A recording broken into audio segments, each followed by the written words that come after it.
Muy buenos días. Vamos a desconectar esto aquí.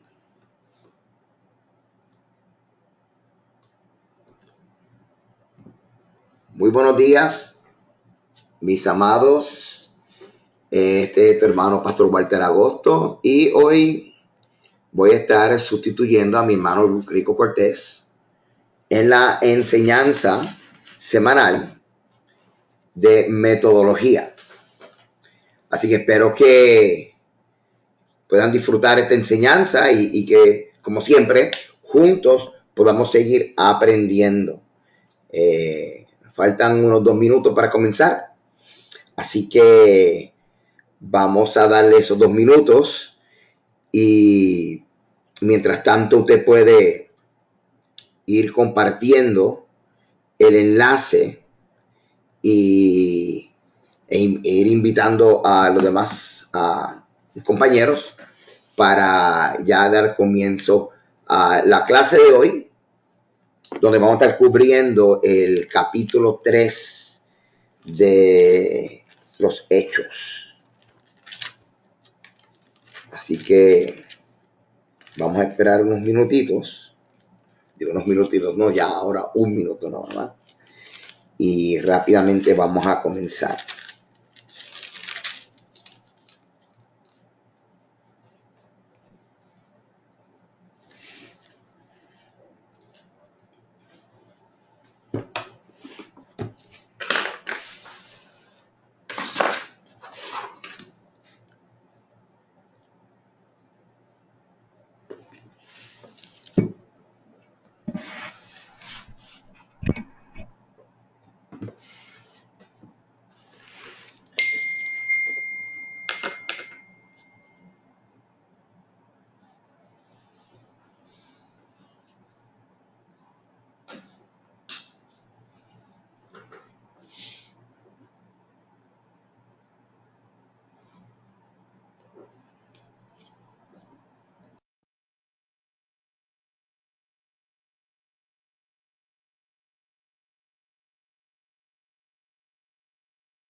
Bueno, mis amados, el Señor les bendiga y les guarde. Este es tu hermano, Pastor Walter Agosto, pastor de la Congregación Catedral de la Fe en Caguas, Puerto Rico. Y para mí es un honor y un privilegio compartir con ustedes la enseñanza del capítulo 3 del libro de los Hechos, dándole seguimiento y continuidad a el tema que mi hermano Rico Cortés ha estado compartiendo los miércoles.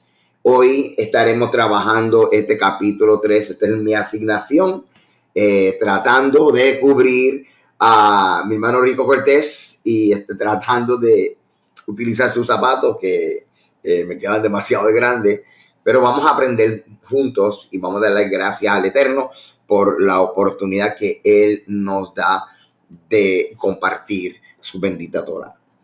Padre, te doy gracias, bendito eres tú, Yahweh, nuestro Elohim, Rey de Israel, creador del universo. Bendito eres tú. Gracias, Padre Santo, por la oportunidad que tú nos das a través de Yeshua de entender tu palabra y de regresar a ti. Te pido, mi Rey, que me ayudes para educar y enseñar tu escritura y exaltar tu nombre, así como también exaltar el nombre de nuestro Mesías. Te pido, mi Rey, que sigas bendiciendo y prosperando a mi hermano Rico Cortés y todo el ministerio de sabiduría en la Torá, Padre Santo, para que puedan cumplir la misión encomendada y que puedas también bendecir a cada uno de mis hermanos que juntos nos estamos conectando en esta mañana para aprender más acerca de ti. Todo esto te lo pido por los méritos de Yeshua, el Mesías. Amén. Bueno, amados, vamos a comenzar rápidamente. Quiero darle la más cordial bienvenida a cada uno de ustedes y vamos a comenzar con nuestra enseñanza del libro de los Hechos. Voy a leer el capítulo 3, donde estamos comenzando en el capítulo 3, y voy a leer lo que tenemos aquí, que cada uno de ustedes pues sabe que Estamos aquí en este capítulo, desde el primer verso. Vamos a comenzar. Pedro y Juan subían juntos al templo a la hora novena, que es la hora de la oración. Y era traído un hombre cojo de nacimiento, a quien ponían cada día. Déjame Dios, apagar esto aquí que estaba causando. Ok. Y era traído un cojo de nacimiento, a quien ponían cada día a la puerta del templo, que se llama La Hermosa, para que pidiese limosna de los que estaban en el templo. Cuando vio a Pedro y a Juan que iban a entrar en el templo, les rogaba que le diesen limosna. Pedro con Juan, fijando en él los ojos, le dijo: míranos. Entonces él les estuvo atento, esperando recibir de ellos algo. Mas Pedro dijo: no tengo plata ni oro, pero lo que tengo te doy, en el nombre de Jesucristo de Nazaret. Y estoy utilizando una versión Reina Valera, de Yeshua, el ungido de Nazaret. Levántate y anda. Y tomándole por la mano derecha, le levantó. Y al momento se le afirmaron los pies y tobillos. Y saltando se puso en pie y anduvo, y entró con ellos en el templo, andando y saltando y alabando a Dios. Y todo el pueblo le vio andar y alabar a Dios. Y le reconocían que era el que se había sentado a pedir limosna a la puerta del templo, La Hermosa. Y se llenaron de asombro y espanto por lo que había sucedido. Ahora, aunque no lo tengo aquí escrito, quisiera añadir a lo que estoy leyendo para comenzar el verso 11. Como el mendigo, después de haber sido sanado, tenía asidos a Pedro y a Juan, todo el pueblo, asombrado, corrió hacia ellos al pórtico de Salomón. Okay.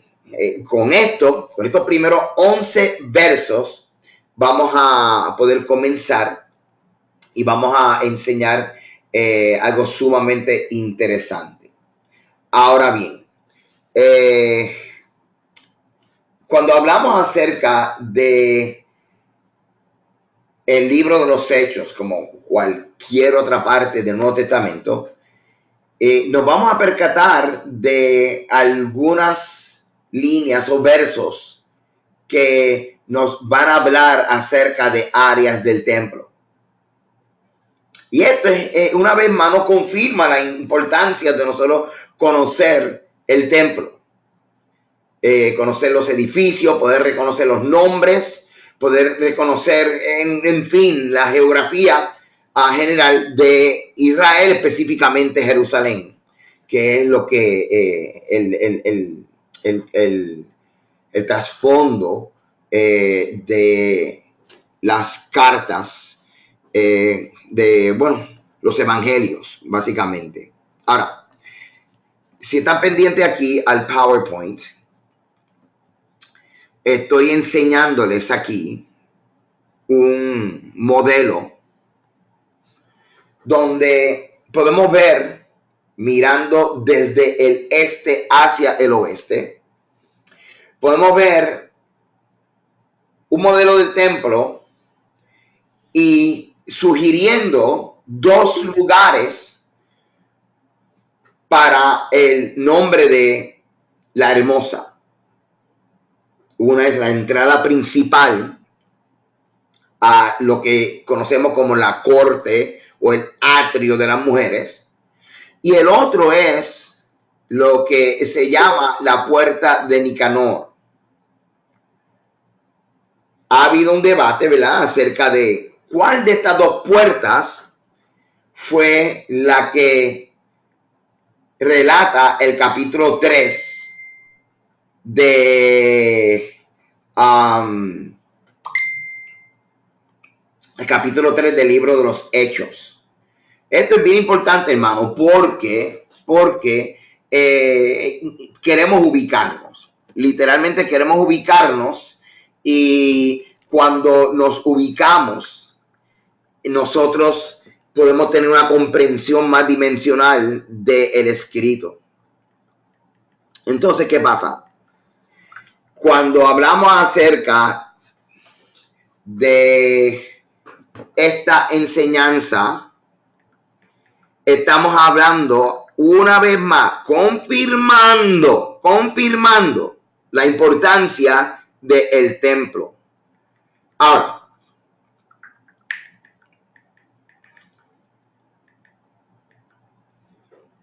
es importante que nosotros podamos considerar, además de la Biblia, que nosotros podamos considerar literatura intertestamentaria, o lo que podríamos llamar las transcripciones de la Torah oral, de la ley oral, que luego en finales del siglo 3 y 4 lo conocemos como el Talmud. Ahora, mucha gente tiene miedo al Talmud, y lo que no entienden es que dentro del Talmud vamos a encontrar uno de los escritos y libros más importantes para entender el Nuevo Testamento, y de hecho para entender el templo. Y estoy hablando acerca de la Mishnah. Cuando hablamos acerca de la Mishnah, estamos hablando acerca de las legislaciones correspondientes que se hicieron para poder nosotros entender la ejecutoria de los sacerdotes, los protocolos de los sacrificios, etc. Así que mi hermano Rico Cortés había dejado, ¿verdad?, la asignación de poder leer en la Mishnah el tratado de Tamid. Y ya mismo le voy a explicar por qué es importante que podamos nosotros darnos la oportunidad de leer el tratado de Tamid. Porque esta literatura nos va a ubicar exactamente en el lugar donde está ocurriendo todos los eventos del capítulo 3 del libro de los Hechos. Si nosotros, hermanos, no nos damos la oportunidad de leer este material, literalmente nos vamos a quedar no solamente cojo, incompleto, literalmente, hermano. Literalmente nosotros no vamos a poder entender todo lo que está ocurriendo. Ahora, cuando leemos entonces la Mishnah y nos percatamos de que, déjame ver si lo tengo aquí, ¿ok? Nos percatamos de que hay una literatura y una información vital que necesitamos saber, y que todo viene de la Torah. Todo viene de la Torah. Ok, vamos a comenzar a mirar el templo un momento, ok, y vamos a comenzar a ver algo aquí bien interesante, que es literalmente, hermano, el templo si lo estuviéramos mirando desde el sur. Ahora, voy a ver si puedo conseguir algo aquí en mi biblioteca.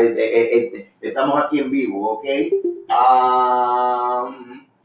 Bueno, lo busco ya mismo. Es bien importante que nosotros podamos dominar, hermano, la geografía y dominar lo que es el templo a grosso modo, aunque sea.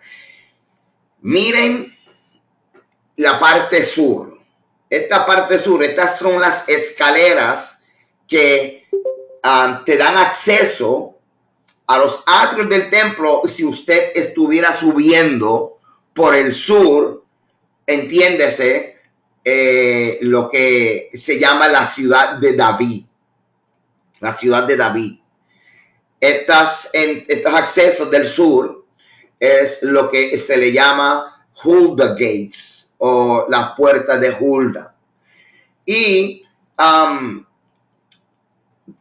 principio, mientras estudiaba, y ya lo había leído varias veces con este tema, En una ocasión se pensaba que Hechos capítulo 3 se refería a esta área del sur.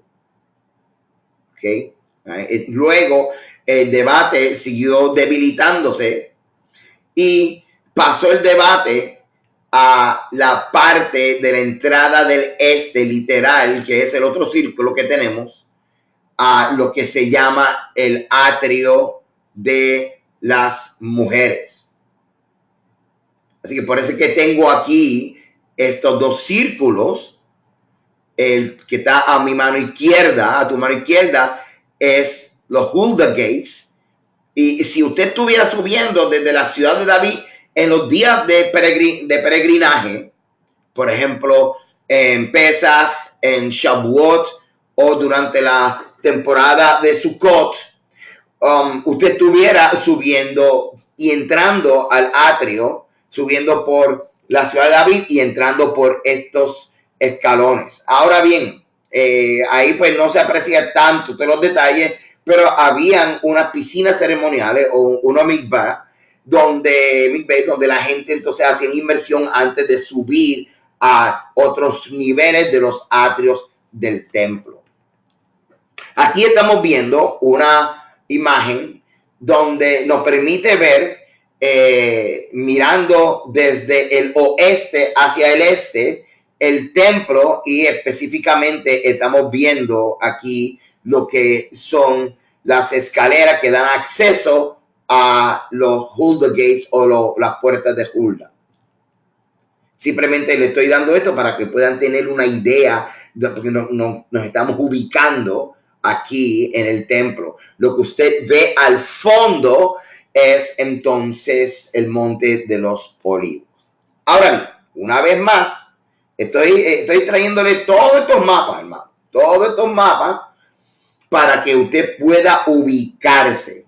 Literalmente, hermano. Para que usted se pueda ubicar porque, bueno, te digo, antes cuando nosotros leíamos la escritura, pues había una limitación bien grande y era que no entendíamos exactamente de qué parte se está hablando cuando se habla acerca de lugares del templo. Ahora nosotros podemos visualizar usando todos estos mapas y entonces poder entender qué es lo que está ocurriendo. Aparte de que si estudiamos las leyes de santidad, hermano, que gobiernan el acceso, pues se nos hace mucho, pero que mucho más fácil nosotros visualizar qué es lo que está ocurriendo. Ahora, en la parte de abajo, una vez más, estamos viendo lo que son los escalones que vienen del sur, lo que se llaman los Hulda Gates. Y este es el sitio, bueno, te digo que en una ocasión se pensaba que estaba ocurriendo Hechos capítulo 3, pero ya ese debate iba debilitándose. Aquí estamos viéndolo de frente, ¿ok? Aquí estamos viéndolo de frente y usted está viendo los escalones, una escalera más ancha que otra y ese lugar que hay una plataforma que lo divide es el lugar donde se han encontrado unas piscinas ceremoniales, unos mikvah. Ok.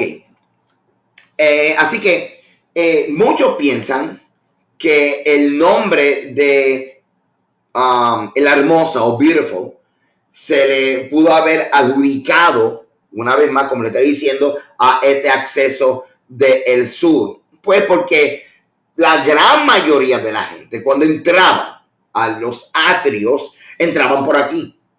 Era la parte de mayor tráfico, ¿ok? Así que mucha gente piensa, hay varias teorías, ¿verdad? Y hay gente que todavía cree que es por aquí. Y literalmente, cuando en uno de los viajes que dimos con mi hermano Rico, pudimos visualizar la posibilidad de que fuera en esta área. Sin embargo, hay otras propuestas. Este acceso del sur que también se le llama la puerta triple o triple gate, fue bloqueado durante el tiempo de la cruzada y también para el tiempo también de la invasión de los musulmanes.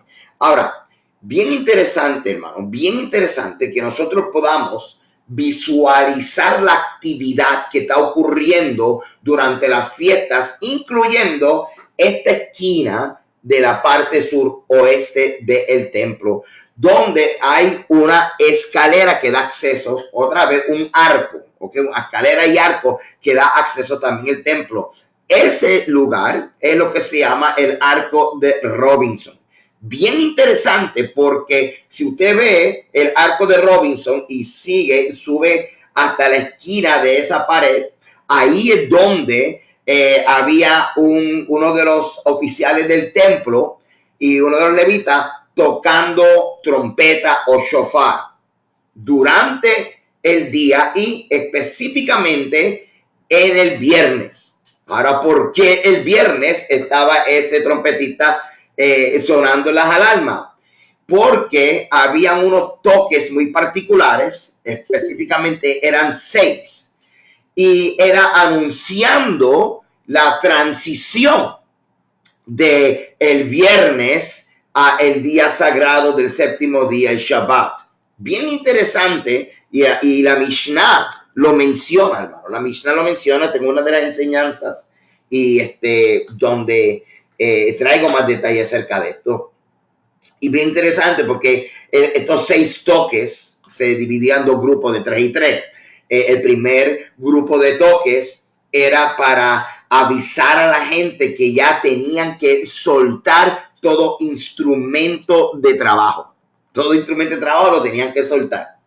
Y luego los otros 3 toques eran para indicar que tenían que soltar todo instrumento de cocción, de cocina. Y entonces es bien interesante porque literalmente este toque de shofar o la trompeta en la transición se quedó como una de las tradiciones en el Shabbat, donde usted ve que cuando la gente celebra Shabbat muchas veces también toca el shofar. Es una alarma anunciando que ya mismo hay transición y nadie debe de estar ni trabajando ni cocinando para poder entrar y hacer el Kabbalat Shabbat y recibir el Shabbat. Bien interesante, ¿verdad que sí? Ok, ya aquí en este diagrama estamos viendo un visual aéreo, el templo en unas divisiones más generales. Y si usted se percata, a la parte derecha, la entrada al atrio de las mujeres se le está llamando en esta gráfica la puerta de la hermosa. Si fuese el caso de que Hechos capítulo 3 estuviera ocurriendo en este lugar, pues usted podía visualizar entonces a Pedro y a Juan entrando al templo, claro, atravesando el corte de las mujeres, el atrio de las mujeres, y encontrándose con el cojo justo en estos escalones. Ahora, hay otra teoría donde dicen que posiblemente los escalones eran las escaleras que daban acceso a la puerta de Nicanor. Ahora, dentro del patio interior de la casa de oración del templo se encuentra lo que se llama la corte de Israel. Y este es el lugar donde los israelitas esperaban en reverente silencio mientras se quemaban sus sacrificios a Dios, dividiendo el salón o la corte o el atrio de Israel con el de los sacerdotes. Hay un conjunto de 3 pasos llamado el Ducán. El Ducán era el lugar donde entonces los sacerdotes entonces bendecían a la gente. El área entre la sala o el atrio sacerdote y el templo propiamente dicho, que a veces se le llama también el atrio de los sacerdotes, es el lugar donde se preparaban y se ofrecían los sacrificios al Eterno. Ahora, esto es bien importante que lo podamos nosotros visualizar, porque lo que puse aquí en rojo, rectangular, dice Court of Israel. hasta ahí podía llegar los hombres que habían pasado el mikvé y estaban en su estado de pureza, podían entrar para ser testigos de sus sacrificios, de los sacrificios que estaban haciendo. Y es este lugar donde ellos podían, junto con los sacerdotes, participar de la adoración como testigos de los sacrificios. ¿Ve? Entonces, había una plataforma que era la que estaba conjunto a la corte de Israel y que dividía la corte de Israel con el resto de el área donde estaban haciendo los sacrificios. Los sacerdotes que no habían sido escogidos para la labor del día podían subir ahí y bendecir a la gente, bendecir al pueblo, y juntamente con estos hombres de Israel en estado de pureza que pasaban la puerta de Nicanor, ellos podían ser testigos de los sacrificios. Mientras ellos veían estos sacrificios, ellos hacían oraciones como lo que conocemos hoy en día, las oraciones del Amidah. Bien interesante poder entender esto. ¿Por qué?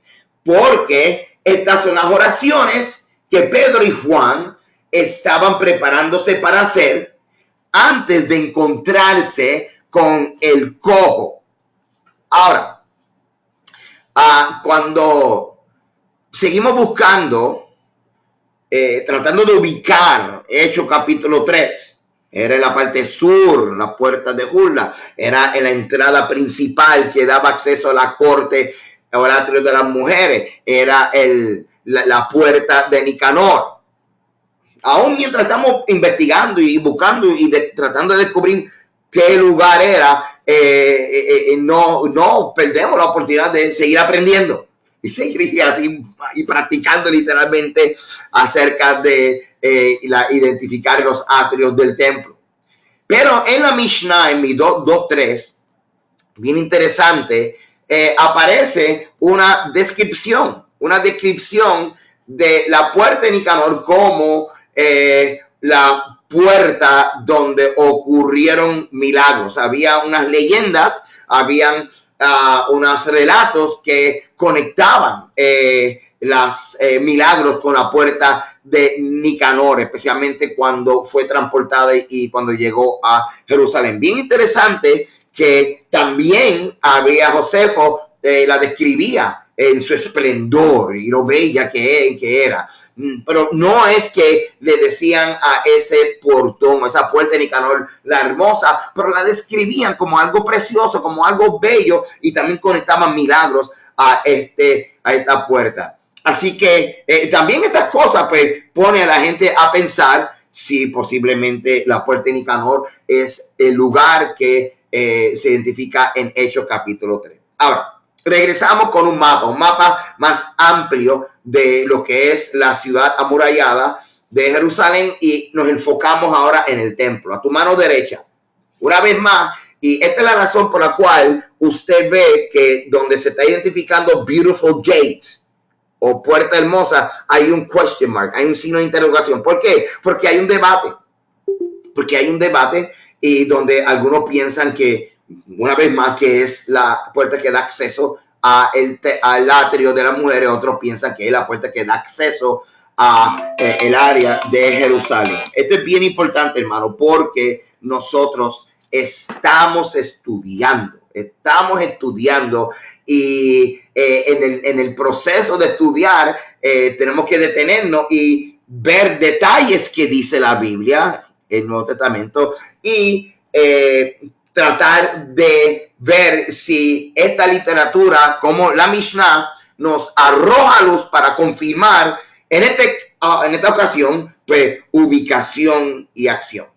En este slide que le estoy enseñando, estamos viendo una vez más el punto donde pudiera ser la puerta de la hermosa, pero ahora le añado también el pórtico de Salomón. ¿Por qué le estoy añadiendo el pórtico de Salomón? Estamos tratando de investigar y de ver el movimiento que está ocurriendo, que se describe en el capítulo 3 de los Hechos. Y vuelvo una vez más para leer. Dice en el Hechos capítulo 3, verso 1, dice que Pedro y Juan subieron al templo a la hora novena Y cuando dice la hora novena, vamos a entrar ahorita en más detalle, tiene que ver con los sacrificios, en este caso el de la tarde.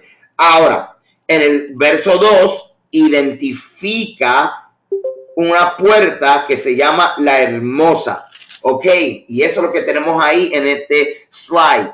Pero en el verso 11 dice, y escucha todo bien, dice, y como el mendigo después de haber sido sanado tenía asidos a Pedro y a Juan, todo el pueblo asombrado corrió hacia ellos al pórtico de Salomón. Así que de repente, luego del milagro, lo que se da a entender es que el cojo va y ora con ellos y luego entonces aparece en el pórtico de Salomón. Y esto entonces nos sugiere que sea que haya ocurrido en la puerta que da acceso al atrio de las mujeres, y en mi opinión, esta es mi opinión, ¿verdad? No quiere decir que es, mi opinión es que fue ahí, en la que da acceso a la puerta de las mujeres, porque a mí no me hace mucho sentido que entonces el mendigo que está pidiendo limosna, está pidiendo dinero, espere que la gente llegue hasta las escaleras de la puerta de Nicanor, por dos razones. Número uno, no todo el mundo se iba a acercar ahí. No todo el mundo se iba a acercar ahí porque dentro de los atrios de la mujer hay otras opciones de dónde ir. Número uno. Y número dos, si usted entra por la puerta de la hermosa, si usted entra por la puerta de la hermosa, usted se va a percatar que a mano derecha es que estaban las 13 canastas o 13 depósitos de la tesorería donde la gente echaba ofrendas. ¿Ve? Así que es como que, oye, si yo voy a ser un mendigo y voy a pedir y cojo, ¿verdad? Y voy a pedir que me pongan en un lugar estratégico para yo pedir, yo no voy a pedir que me pongan en un sitio donde no todos van a pasar, o en un sitio que está después de los depósitos de las ofrendas. O sea, yo quiero que la gente me miren a mí primero y que antes de ellos depositar algo de la ofrenda, separen una parte y me den a mí algo. ¿Ves? Así que más o menos entrando, ¿verdad? En este pensamiento así crítico, pues en mi opinión, lo tenía que haber dejado ahí en la entrada o el acceso del atrio de las mujeres. Porque luego entonces el pórtico de Salomón pues quedaba casi al frente, si tú estuvieras mirando hacia el este, te quedaría tu mano derecha. ¿Ok? Y eso es lo que estoy indicando aquí, el pórtico de Salomón, porque es el lugar que entonces aparece en el verso 11. Así que, ¿qué es lo que estamos haciendo aquí? Estamos tratando de ubicarnos y dentro de los atrios y el perímetro del templo, donde es que está ocurriendo Hechos capítulo 3. Y aquí está el resumen de lo que le estoy explicando. ¿Ven? Esto sería la puerta de la hermosa. La puerta de la hermosa. Y el pórtico de Salomón es lo que está al fondo. Acuérdense, el pórtico de Salomón era un lugar literalmente donde maestros y rabinos se reunían para enseñar. Y se hacían midrash y demás. Y Yeshua se reunía ahí para enseñar. Así que acto seguido, imagínate que el milagro está ocurriendo aquí. Entonces, luego de él recibir el milagro de ponerse en pie, posiblemente, o si no entró con ellos, por lo menos al atrio de las mujeres, posiblemente entonces los tres fueron al fondo, al pórtico de Salomón, y donde desde el verso 11 de capítulo 3 en adelante sigue ocurriendo. ¿Ok? Así que espero que esto te ayude ¿verdad? A ubicarte y te motive a estudiar el templo. Ok, una vez más, esta otra imagen pues está confirmando lo que les estoy diciendo. En la ubicación donde dice Beautiful Gates y acto seguido al lado donde dice el pórtico de Salomón. Muy bien, muy bien. Una vez más, aquí lo estamos viendo. Todo esto, hermanos, son diferentes formas de ver el templo. Ahora, ¿qué es lo que estamos viendo aquí? Aquí estamos viendo lo que es el pórtico de Salomón.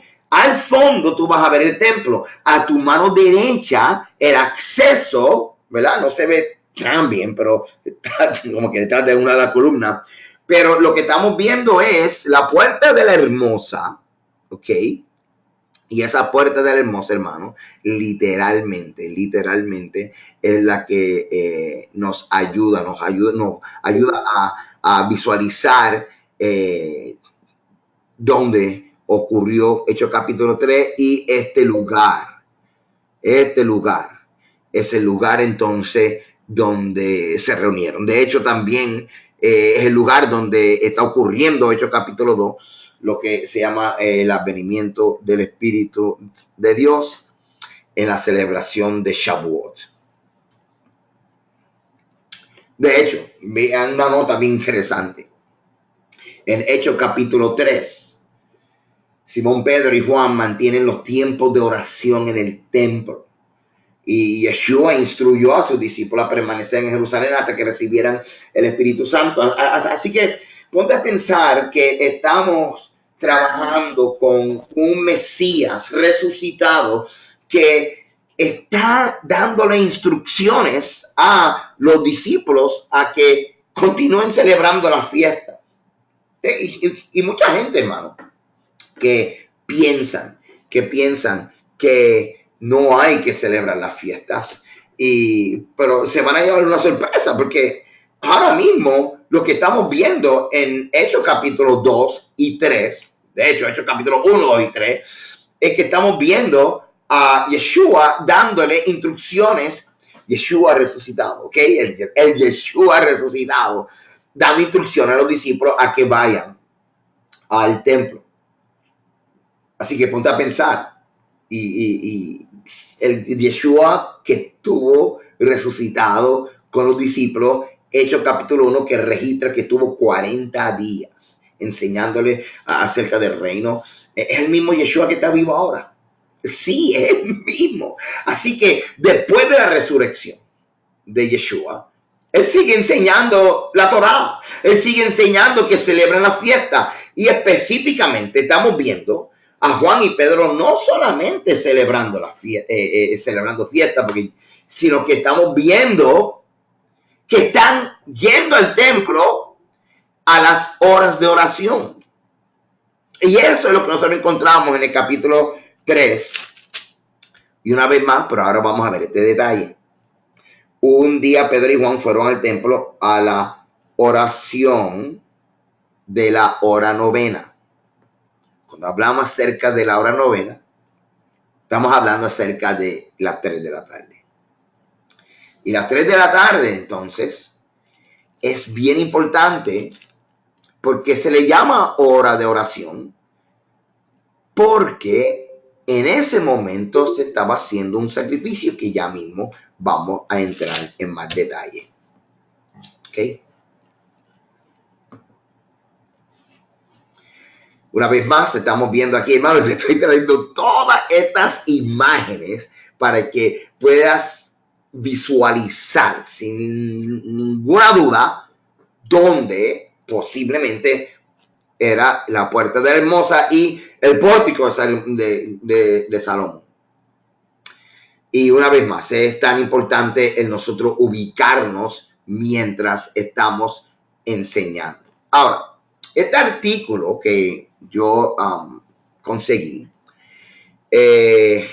literalmente habla acerca de lo que es la puerta de la hermosa usando unas descripciones de Josefo. Ahora, Josefo está refiriéndose a una puerta bella, hermosa. Él no le dice que se llama la hermosa, pero sí la describe como hermosa, ¿ok? Y por eso es que entonces algunos piensan de que posiblemente era la puerta de Nicanor. Y aquí entonces le estoy dejando esta referencia para que usted pueda también validar la información. Aquí puedes ver la relación entre la puerta, la hermosa, o la puerta que da acceso al atrio de las mujeres, y la puerta que da acceso a la corte de Israel y el Azará, que es la puerta de Nicanor. Ahora, quiero volver a ver estos versos de capítulo 3, pero desde el verso 6. Mas Pedro dijo: no tengo plata ni oro, pero lo que tengo te doy. En el nombre de Jesucristo de Nazaret, o Yeshua, el Mesías de Nazaret, levántate y anda. Y tomándole por la mano derecha, le levantó, y al momento se le afirmaron los pies y tobillos. Y saltando, se puso en pie y anduvo y entró con ellos en el templo. ¿Ves? Entonces aquí es donde nosotros tenemos que pensar qué es lo que está ocurriendo. Entró con ellos en el templo, porque fíjate que se le puede decir el templo, los atrios, el atrio de las mujeres se le puede decir el templo, como también se le puede decir el templo, toda la parte de acceso controlado que está después de la puerta de Nicanor. ¿Okay? Así que esto es bien importante que nosotros pues lo consideremos. Pero dice en el verso 8, andando y saltando y alabando a Dios. Y todo el pueblo le vio andar y alabar a Dios. Así que era un lugar donde estaba todo el mundo. ¿Okay? Así que puede ser acercándose al atrio de las mujeres como dentro del atrio de las mujeres. Y le reconocían que era el que se sentaba a pedir limosna a la puerta del templo. Y sabemos, hermano, una vez más, ¿viste? Está diciendo, la descripción dice la puerta del templo. Si usted le dice donde está el Ulam, o la puerta principal que da acceso al lugar santo, es una puerta del templo. Así que el Nicanor es una puerta del templo. Así que la puerta que da acceso al área de la mujer también es una puerta del templo. Y por eso es que esta frase es una frase bastante general. Y tenemos que como que comenzar a deducir con algunos detalles de la narrativa donde exactamente qué está ocurriendo. Y por eso es que les dije acerca de todo esto de los debates. Ahora bien, cuando dice que Juan y Pedro le dicen: oro y plata no tengo, pero lo que tengo te doy. En nombre de Yeshua de Nazaret, levántate y anda. Quiero entrar un poquito aquí, hablar acerca del nombre y la misión. Nosotros, hermanos, estamos pasando por un proceso, una transición, donde el entendimiento se nos está renovando. Y cuando hablo acerca de la renovación del entendimiento, es que a través del estudio contextual de la Escritura, por ejemplo, estudiar capítulo 3 de los Hechos, visualizando modelos del templo, nos da la oportunidad de tener una nueva dimensión de la narrativa.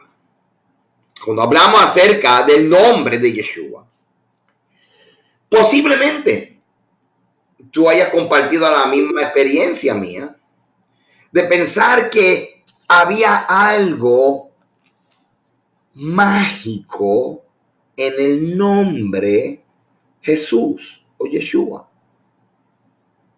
Y entonces, como que poníamos nuestra fe en la posibilidad de un poder esotérico, un poder místico que había al pronunciar el nombre Jesús. Sin embargo, cuando leemos y estudiamos la Torá, y estudiamos también Antiguo Medio Oriente, y estudiamos el templo, nos percatamos de que no es algo mágico, sino que literalmente estamos hablando acerca de la autoridad que hay en el nombre del Mesías. Y esa autoridad, hermano, no es algo al azar. Literalmente, hermano, esa autoridad tiene una legalidad. Y esta legalidad, hermano, está basado en la Torah. Está literalmente basado en lo que pudiéramos llamar nosotros la glorificación y exaltación del justo. Así que vamos a explicar un poco acerca de lo que queremos decir. Registrando un milagro notable y su secuela. En una de las visitas diarias al templo, ¿verdad? Que sabemos que desde el capítulo 2 están allí en el templo. Pedro y Juan llevaron a la sanidad a un hombre que era cojo desde su nacimiento. Aunque en un pasaje luego leemos en el libro de los Hechos, capítulo 5, por ejemplo, capítulo 4, que a través de la mano de los apóstoles se hacían muchos milagros. Esta sanidad en particular es importante por todos los detalles que trae. Entonces, la narrativa del capítulo 3 enfatiza lo repentino y completo de la sanidad, junto con el asombro de los espectadores. Entonces, en el discurso de este milagro, Pedro conecta el milagro como una evidencia de la glorificación de Yeshua como el Mesías. Y aquí es donde vemos, hermano, que es grande e importante el milagro. Pero tenemos que trascender la intención del Eterno en hacer este milagro. Y es el de confirmar públicamente que Yeshua ha sido exaltado y glorificado, y por ende, Yeshua es el Mesías. Así que el mensaje detrás del milagro es importante, es trascendental, es una de las razones de la sanidad de este cojo. Oye, sabemos que el Eterno, Dios misericordioso, compasivo, pero no deja de nosotros darnos cuenta que este milagro tenía un propósito. Y el propósito lo vemos confirmado cuando Pedro en el discurso menciona y proclama que esta evidencia señala a la publicación de Yeshua como el Mesías. Y esto es importante, hermano, porque no solamente es el evento del milagro, sino que literalmente el mensaje que tenemos que nosotros interpretar del milagro. Así que hubo dos reacciones, una positiva y una negativa, donde algunos se comenzaron a conglomerar y acercarse más a Jerusalén y ser parte de todo este movimiento de los del camino, de los nazarenos, de los que estaban proclamando que el nazareno es el Mesías. Pero luego también estamos viendo, hermano, que se comienza a levantar una oposición. Que de hecho en el capítulo 4 ya estamos viendo que Pedro y Juan son arrestados por el Sanedrín. Y donde se le acusa de estar proclamando a Yeshua como el Mesías. De hecho, le dicen que no nombre más el nombre. Y eso, pues, ustedes después lo pueden leer en el capítulo 4, capítulo 5. Se adelanta porque se va a estar estudiando. Pero quise traerte, hermano, la doble reacción a este milagro. Hubo un grupo que se acercó y se comenzaron a identificar con Yeshua para ser parte de lo que se llama los del camino, y hubo otros que se resistieron, claro, el Sanedrín. querían el control de todo esto y sabían que trayendo o permitiendo este mensaje de Yeshua, él literalmente iba a entorpecer toda su intención de mantener el control religioso en Jerusalén. Ahora, algo bien interesante.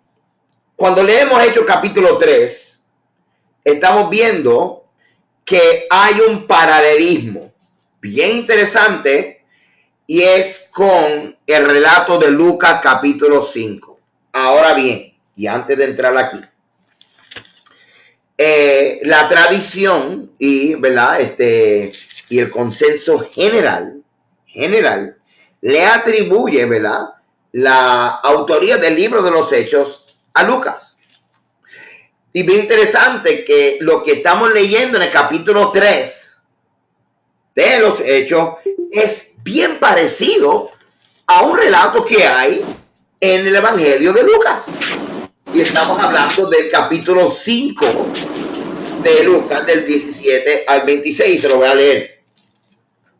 Okay.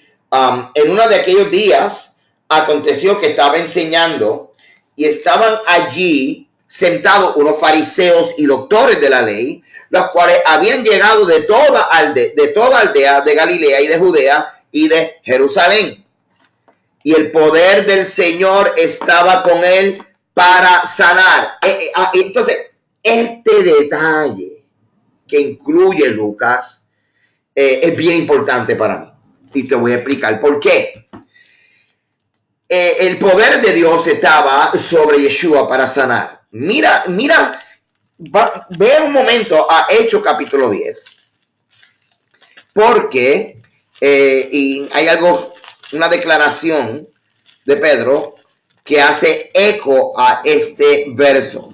Hechos capítulo 10, verso 34 en adelante. Escuche bien esto. Lea una vez más Lucas 5, 17. Yo te lo voy a leer.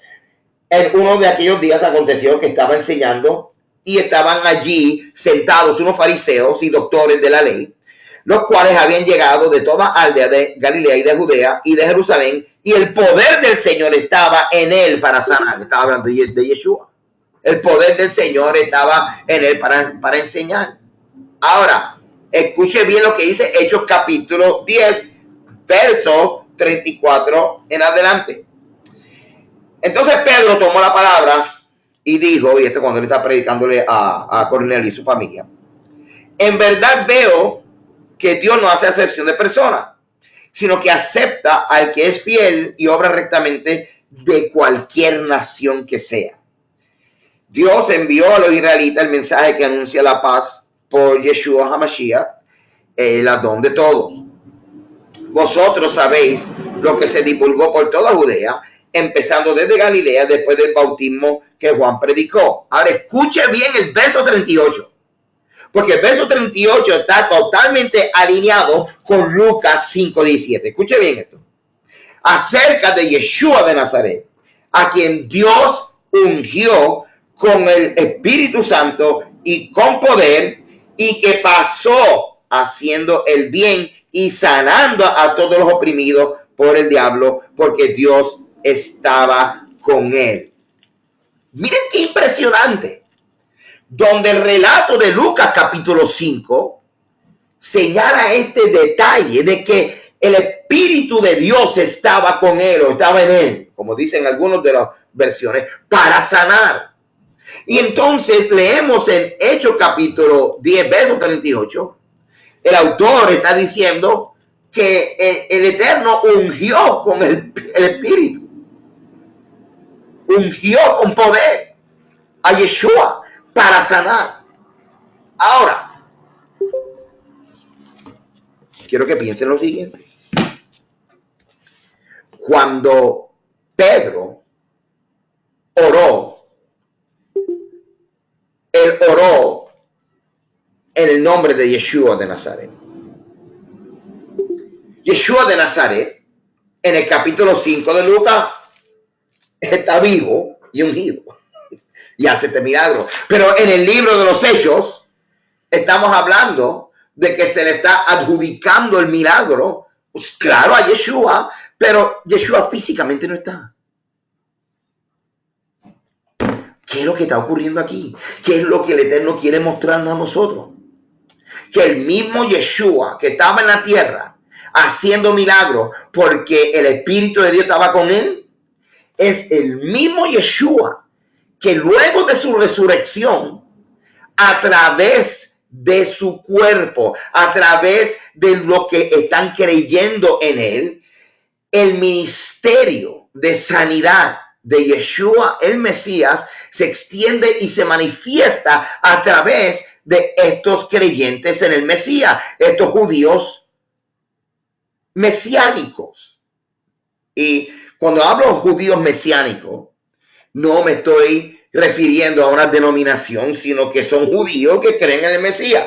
Entonces, lo que estamos viendo, hermano, que Yeshua, después de su resurrección, literalmente está ministrando a nuestro favor desde el cielo, que es la habitación del Eterno, donde no existen las limitaciones del tiempo. Así que es como si Yeshua estuviera en la tierra haciendo milagros, haciendo sanidades. Lo único que ahora lo está haciendo a través de su quejilá, de su cuerpo, lo que ya se llama también su cuerpo. La extensión del poder de Dios y la extensión del ministerio de Yeshua. Sumamente interesante lo que estamos viendo aquí, hermano. Y sumamente importante que nosotros podamos conectar, hermano, esta línea que aparece en Lucas 5:17. El poder del Señor estaba con él para sanar. Con Hechos capítulo 10:38, que literalmente dice también, dice casi lo mismo. Dice, lo voy a leer otra vez. Vosotros, Dios, acerca de Yeshua de Nazaret, a quien Dios ungió con el Espíritu Santo. ¿Para qué? ¿Para qué? Para hacer toda clase de bienes y libertando a todos los oprimidos por el diablo. ¿Ok? Así que, bien interesante que podamos nosotros ver que después de la resurrección, Yeshua sigue ministrando igual que cuando estaba en la tierra. Y esto es una de las cosas que estamos viendo en Hechos capítulo 3. Ahora bien, continuamos aquí. Cuando vemos que el cojo sale saltando y brincando, y lo voy a leer, hizo literalmente una fiesta. Dice Hechos 3:7, y tomándole de la mano derecha, le levantó, al instante se afirmaron su pie y su tobillo. Y de un salto se puso en pie y anduvo y entró con ellos en el templo caminando, saltando y alabando a Dios. Y todo el pueblo lo vio andar y alabar a Dios. Ahora, hay una referencia en la Biblia que estoy leyendo. Y la referencia es Isaías 35:6. ¿Qué dice Isaías 35:6? Pues yo se lo voy a leer. Dice, voy a comenzar con el verso 5. Entonces los ojos de los ciegos serán abiertos y los oídos de los sordos destapados. ¿Ok?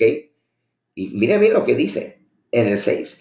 Entonces saltará el cojo como un ciervo y cantará la lengua del mundo, porque habrán brotado aguas en el desierto. Fíjate que lo que se está describiendo en Hechos capítulo 3, versos del 7 al 9, es exactamente lo que el profeta Isaías en el capítulo 35, verso 6, describe. Y lo voy a volver a leer. Entonces saltará el cojo como un ciervo y cantará la lengua del mudo. Mira qué interesante, hermano. Donde podemos nosotros conectar todo lo que está ocurriendo con la Torá. Y entonces nosotros podemos hacer el mismo ejercicio, como con el relato de Yeshua sanando al hombre cojo, al hombre paralítico en el estanque de Betesda. Y me explico. En el estanque de Betesda aparece este hombre paralítico por 38 años y sabemos que 38 años también representa al pueblo de Israel cuando estaba en el desierto. Así que podemos pensar, si fuéramos nosotros ir a un nivel simbólico, metafórico, o el nivel de la interpretación del texto, que ese hombre paralítico era Israel, porque estuvo 38 años Israel en el desierto. Y entonces Yeshua lo está levantando. Aquí Yeshua está resucitado, está a la diestra del Padre, pero él se está manifestando a través de su cuerpo, y por eso es que a través de la mano de los apóstoles habían milagros. Y estamos viendo que ahora mismo la descripción de Isaías 35, que es describiendo cómo Israel iba a levantarse, es la misma descripción que estamos viendo en el evento de la fiesta que se suscitó cuando el cojo se levantó. Interesante, ¿verdad que sí? Sumamente interesante. Ahora, vamos a hablar un poquito acerca y vamos a dejar un momento el cojo y vamos a mirar ahora a Pedro y a Juan. Voy a leer otra vez aquí. Verso 1. Un día Pedro y Juan fueron al templo a la hora novena, a la hora de oración. ¿Ok? ¿Qué es lo que está ocurriendo aquí? Ellos querían ser testigos de los sacrificios. Específicamente, dice que estaban subiendo a las 3 de la tarde, o sea, que los sacrificios de la tarde, ellos querían ser testigos. Ahora, es bien importante que usted haga esta anotación, porque la Biblia per se no nos habla mucho acerca de qué es lo que está ocurriendo en ese momento en el servicio de oración. Sin embargo, cuando nosotros leemos la Mishnah, en la Mishnah hay un tratado que se llama Tamid, tratado Tamid, ¿ok? Y en el tratado Tamid nosotros encontramos exactamente en Mishnah Tamid 4, ¿ok? Y nos habla acerca del protocolo, hermano, el protocolo del sacrificio que literalmente Pedro y Juan iban a ver, ¿ok? Entonces, si usted lee, ¿verdad? Voy a leer aquí de la Mishnah, literalmente de la Mishnah, el tratado Tamid 4:4, ¿ok? Tamid 4:4, solamente voy a leer una parte, ¿ok? Y dice, luego entonces, cuando se sacrificaba o mataban al animal, al cordero, entonces sigue hablando acerca de cómo entonces lo preparan para entonces ponerlo sobre el altar. Estos son 2 corderos que se ofrecían todos los días en el altar que está en el Nazareno, que se llama el altar de holocausto. Y estos animales, hermano, eran bien importantes porque este sacrificio que se hacía en la mañana y en la tarde era respondiendo a un mandamiento en la Torá. Entonces, mucha gente piensa, hermano, que los sacrificios que se hacían en el templo eran caprichos o cosas de los rabinos, inventos y demás. Sin embargo, todos los sacrificios que están ocurriendo son respuestas de obediencia a instrucciones que hay en la Torá. En la Torá, ok.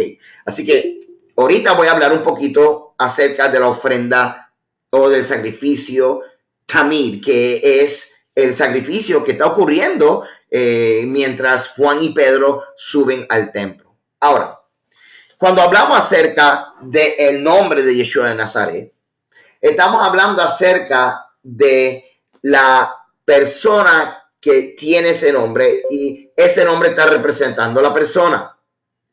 Bien importante que entendamos el pensamiento, hermano, el pensamiento judío acerca del Sadik o del justo. En el judaísmo existe el siguiente pensamiento, que es que tú puedas acercarte al Eterno por los méritos o reconociendo de que tú y yo no somos perfectos, reconociendo que nosotros somos inmerecedores, reconociendo que nosotros hemos fallado, pero que el Eterno tenga misericordia de nosotros y que se acuerde que sí hay gente que lo han hecho mejor que nosotros, sí hay gente que han sido más piadosos que nosotros, sí hay gente que han sido perfectos comparado con nosotros. Y a ese es lo que se llama el Tzadik y se le refiere como la persona que es como una agencia o un mediador entre el israelita, el judío y el Eterno. Por eso es que tú vas a escuchar esta frase por los méritos de Yeshua. Así como también tú escuchas la frase estoy proclamando el Dios de Abraham, de Isaac y de Jacob. Están proclamando el nombre del Eterno, pero la persona que está haciendo la proclamación dice, yo no soy merecedor de que me atienda, yo no soy merecedor de que me escuche, pero han habido gente que han tratado, el hombre ha tratado lo mejor posible de guardar tu Torah porque queremos acercarte. Así que por los méritos de, ¿ok? Y entonces de ahí que viene la aplicación judía de el nombre de Yeshua. No es una fórmula mágica, no es una fórmula mágica. Los judíos entendían que el nombre de el justo, con que ellos se comparaban, que yo no soy nadie, yo no soy ni me comparo a fulano que es un justo, pero por los méritos de gente como este justo que vivieron para ti, por favor atiende mi oración. Esa es la mente, esa es la mentalidad que hay detrás de todo esto de usar el nombre de un justo, de un tzadik. Así que el justo o un tzadik en la mentalidad del judaísmo literalmente era como un vehículo o una merkaba para Dios, donde el que ora acepta su mediocridad, acepta que es inmerecedor, pero que está aludiendo a la misericordia del Eterno. Ahora bien,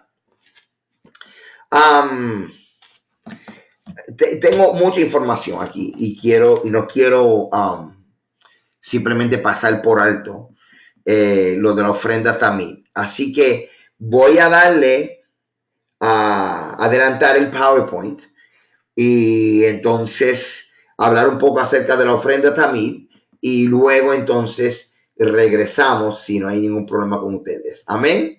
Gracias. Ok. Yo sé que mucha información y la gente va a decir, mira, y este, pero quiero brincar a la ofrenda también. Ok. Porque sé que van a aprender algo bien interesante y sumamente interesante. Quiero entrar en esta parte que yo le estoy titulando el reloj profético de la muerte de Cordero en la fiesta de Pesaj. En este contexto es que quiero explicarte y hacerte saber lo siguiente. Jóvenes, escuchen esto bien, por favor. El templo, para los judíos, tiene un significado trascendental. Y me explico.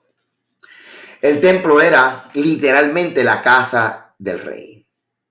El templo era literalmente el punto donde el cielo y la tierra se encontraban. Así que el templo era un lugar de encuentro. Pero también el templo ocurría unos sacrificios diarios entre las 9 de la mañana y las 3 de la tarde. ¿Qué sacrificios son estos? Es lo que se llama en hebreo la ofrenda tamid.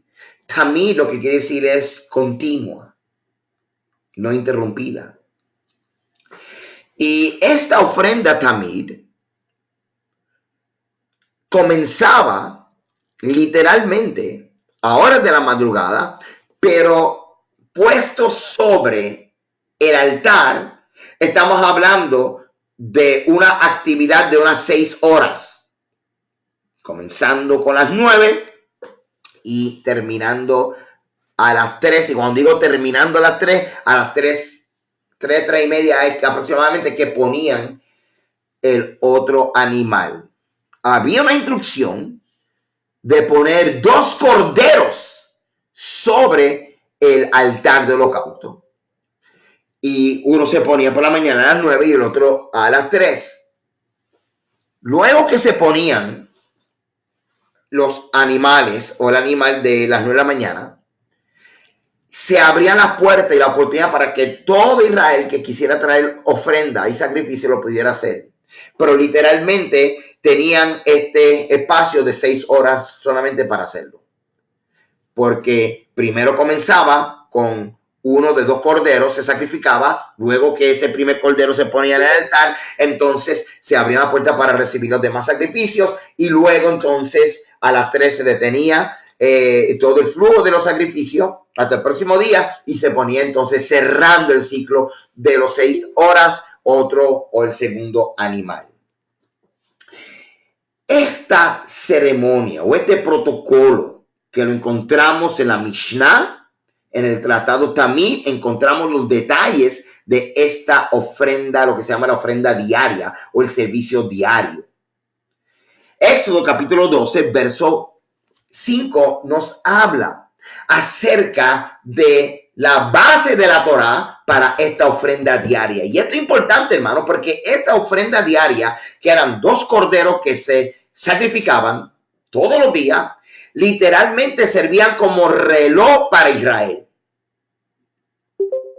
Como un reloj para Israel. Éxodo 12, 5 dice: el animal será sin defecto, macho de 1 año, lo tomaréis de las ovejas o de las cabras. Y lo guardaréis hasta el día 14 de este mes, y lo inmolará toda la congregación del pueblo de Israel entre las 2 tardes. Entre las 2 tardes, ya usted sabe que tarde número 1 era las 12 o la hora que marcaba la tarde, el comienzo de la tarde, y la segunda hora que marcaba la tarde era las 6, así que entre las tardes era las 3 de la tarde. Esto es importante porque estamos viendo, hermano, lo que literalmente vamos a ver luego en el Evangelio de Marcos, porque Yeshua muere durante la ofrenda Tamid, durante la ofrenda o el sacrificio continuo. Así que mientras está ocurriendo el sacrificio continuo o la ofrenda Tamid en el templo, en el Getsemaní estamos viendo, en el Monte de los Olivos, estamos viendo a Yeshua morir. Mira lo que registra Marcos capítulo 15, 25, 33 y 34. Era la hora tercera cuando le crucificaron. Así que estamos hablando que la hora tercera es las 9 de la mañana. Mateo 15, 33 dice: cuando vino la hora sexta, o sea, las 12, hubo tinieblas sobre la tierra hasta la hora novena. La hora novena, ¿cuál es la hora novena? Marcos 15, 34 dice: y a la hora novena, Yeshua clamó a gran voz diciendo: Eloi, Eloi, lama sabactani, que traducido es: Dios mío, ¿por qué me has desamparado? Mas Yeshua, dando una gran voz, expiró. Jóvenes, miren este slide. Marcos 15 registra todo el proceso desde la crucifixión, el eclipse que hubo y la muerte de Yeshua en el periodo de las 6 horas. Es importante que son paralelos a las 6 horas de la ofrenda continua que está ocurriendo en el templo. Mi hermano, mientras ponían a Yeshua en la cruz a las 9, en el templo, a esa hora estaban poniendo el primer cordero para sacrificarlo. El primer de 2 corderos. Luego, entonces, hermano, pasan todas estas 6 horas y a las 3 muere Yeshua y a esa hora, las 3, es que ponen el último cordero. Tanto en la Pascua como en la ofrenda diaria. Espero que esto le haga sentido, hermano. Porque cuando nos referimos a las 3 de la tarde, es la hora que está señalando Hechos capítulo 3, verso 1. Y lo voy a leer. Un día Pedro y Juan fueron al templo a la hora de a la oración, a la hora novena, o sea, a las 3. O sea que a la misma hora que muere Yeshua, que era las 3. A esa misma hora estaban poniendo el último de 2 corderos que se sacrificaban todos los días continuamente, también en el templo. Pero mientras se hacían los sacrificios, habían israelitas siendo testigos de estos sacrificios, y entraban por la puerta de Nicanor y podían quedarse en esa pequeña área que se llama la corte de Israel. Y desde ahí ellos podían ver los sacrificios mientras ellos hacían las oraciones a la misma vez de los sacrificios, que son las oraciones que hoy llamamos y conocemos la ofrenda, las oraciones, el amidá. Bien interesante, ¿verdad que sí? Ok. Aquí estamos viendo las instrucciones de sacrificar el cordero de la Pascua a las 3. Pero como quiera, a las 3 se sacrificaba un cordero todos los días en el templo. Lo único que el de la Pascua era de la Pascua, pero todos los días en el templo a las 3 se sacrificaba un cordero. Y el cordero es Yeshua. Miren eso, hermano. El de las 3 es el cordero de la Pascua. Miren esto. Vamos a ver la ofrenda tamid.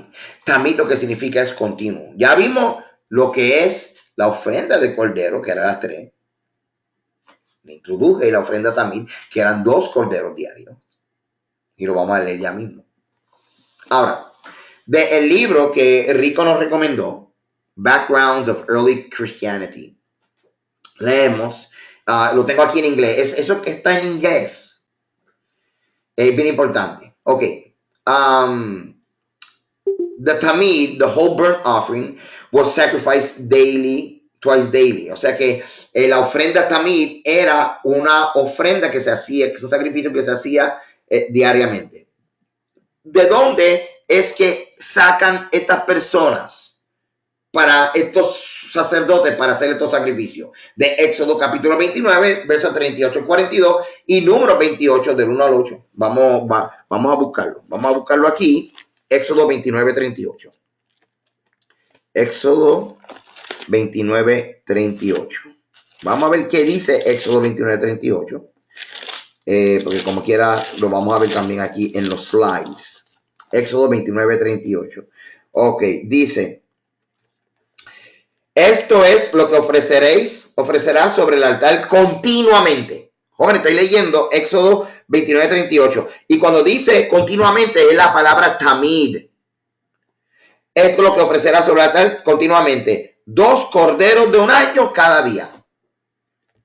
Ofreceréis un cordero a la mañana y el otro al atardecer. Así que, hermano, cuando estamos viendo que en el templo todos los días sacrificaban 2 corderos, uno por la mañana y uno por la tarde, o sea, aproximadamente a las 9 y aproximadamente a las 3, estamos viendo que estas ofrendas diarias de 2 corderos era respondiendo a un mandamiento que hay en Éxodo, y el otro mandamiento me parece el número 28 del 1 al 8. Vamos a leerlo. O sea que, hermano, estos sacrificios no eran inventos de los rabinos, inventos de los judíos, y estaban obedeciendo la Torá. Número capítulo 28, verso 1, número 28, 1. Mira lo que dice aquí. Dice, los primeros versos, dice: el Señor dijo a Moshe: di a los israelitas, mi ofrenda, mi pan con mis ofrendas encendidas, aroma grato para mí, guardaréis ofreciéndomelo a su tiempo. Esa palabra tiempo, moed, es al tiempo de él. O sea que son citas divinas. Miren más. Cuando la Biblia dice a su tiempo, y literalmente estamos hablando de número 28.1. Número 28.1. Número 28.1. Vamos a ver qué dice la escritura en el hebreo. En el hebreo, número 28.1, y lo voy a buscar, lo estoy buscando aquí ahora mismo.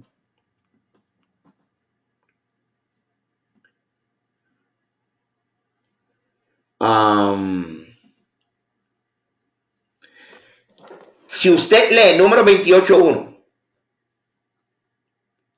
y donde termina el verso 1, que dice ofreciéndomelo a su tiempo, ¿sabes qué palabra es esa en el hebreo? La palabra tiempo es la palabra moed. Y moed lo que significa es tiempo señalado. Es una cita divina. Hermano, esto es impresionante. Porque estamos viendo, hermano, que en las instrucciones que hay en Éxodo capítulo 29, verso 38 al 49, 42, Número capítulo 28, del 1 al 8, las instrucciones que hay de sacrificar 2 corderos diarios.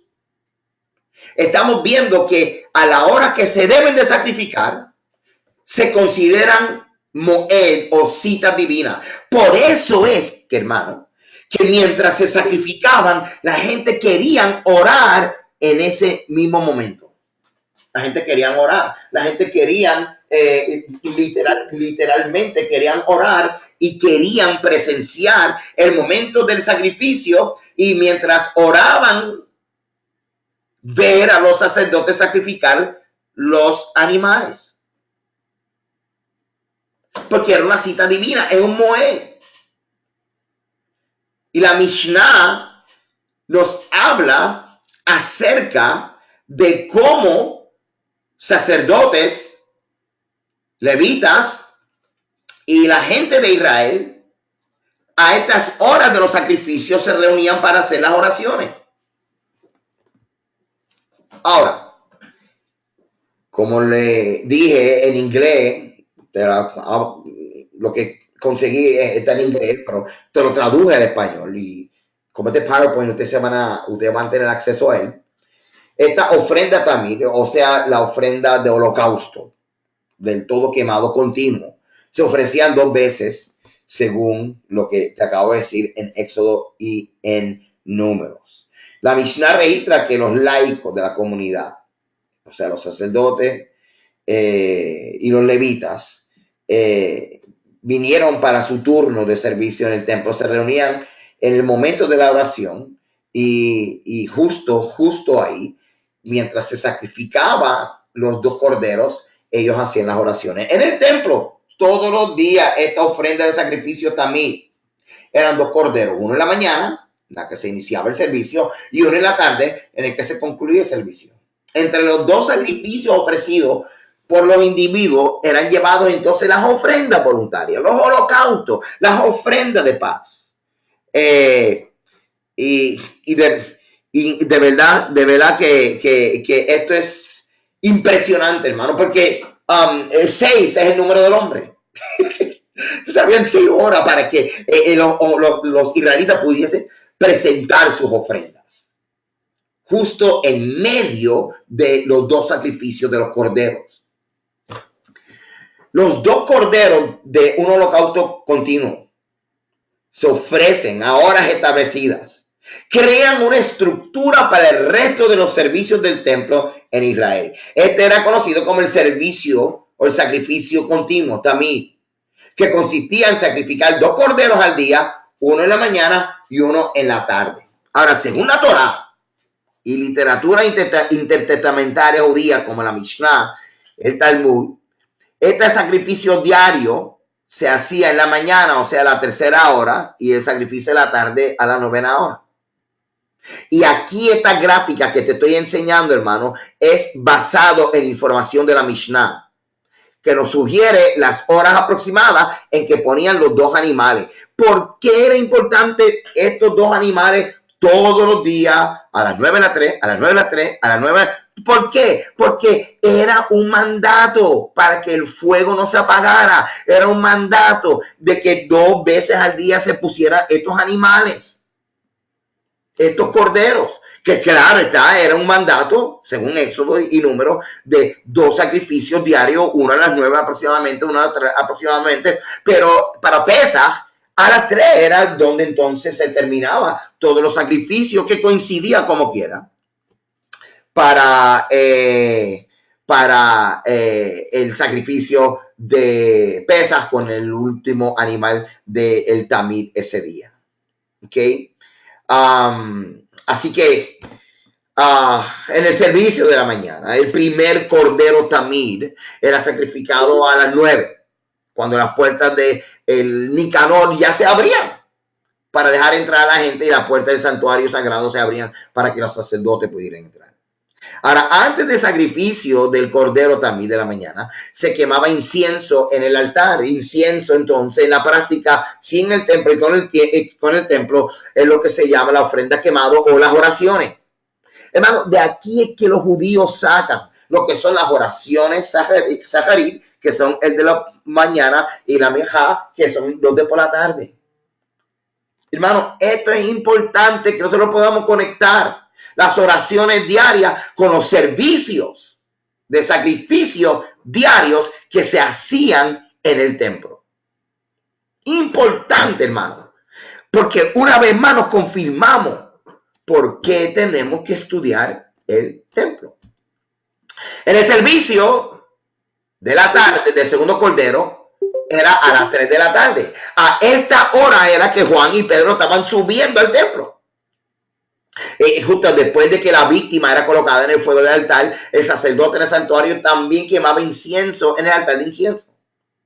Así que mientras se está quemando a fuego en el altar de incienso, se está quemando el animal, el último animal en el altar, pero también justo después de la puerta de Nicanor habían israelitas allí que estaban haciendo las oraciones. Esa era la intención de Pedro y Juan, entrar y hacer estas oraciones. Así que en el servicio diario el incienso abrazaba el sacrificio de los corderos también, que se ofrecían antes del sacrificio del cordero también de la mañana y después del cordero también en la tarde. Así que según fuentes judías, hermano, fuera de la Biblia, hablando de la ofrenda tamid, si usted quiere saber más detalles, usted tiene que ir a la Mishnah. A la Mishnah, bien importante, Tratado Tamid 3.7. Por favor, hermano, le estoy dando exactamente dónde en la Mishnah, en el Tratado Tamid 3.7, usted necesita leer esta parte porque es ahí donde vamos a ver, hermano, la descripción de lo que se llama esta ofrenda continua, esta ofrenda tamid. Es bien importante, hermano, porque ahí es donde nos hace sentido todo lo que está ocurriendo mientras Juan y Pedro suben a la oración, y nos da a nosotros la oportunidad de estudiar también junto con la Torah y la Mishnah. Así que repasando, este visual que le estoy dando aquí es para que puedan visualizar la ofrenda tamid o la ofrenda diaria en el tabernáculo. Ok.